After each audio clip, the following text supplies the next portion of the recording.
বঙাইগাঁৱৰ কানাড়া বেংকত বৃহৎ ঋণ কেলেংকাৰী ধৰিত্ৰী কলিতা নামৰ এগৰাকী মহিলাৰ বিৰুদ্ধে গুৰুতৰ অভিযোগ উত্থাপন হৈছে বেংক কৰ্তৃপক্ষৰ সৈতে মিলি ধৰিত্ৰী কলিতাই জালিয়াতি কৰাৰ অভিযোগ দৰিদ্ৰ লোকৰ পৰা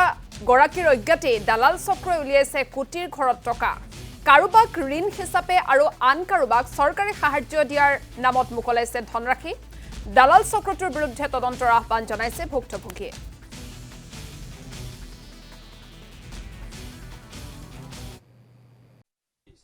কথাটো মানে মই লোনৰ কাৰণে এপ্লাই কৰিছিলোঁ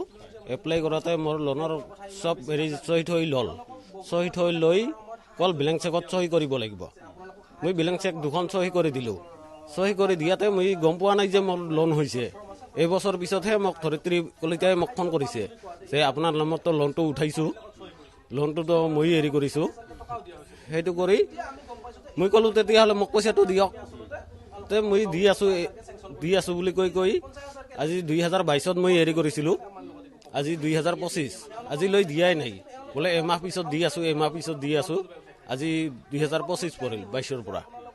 আজিলৈ মই এটকা পোৱা নাই এই অঞ্চলটোত আমাৰ মানুহ প্ৰায় 50-60ৰ ওপৰ হ'ব পাৰে কাৰোবাৰ কম আছে কাৰোবাৰ বেছি আছে কাৰোবাৰ 50 আছে কাৰোবাৰ 60 আছে কাৰোবাৰ 40 আছে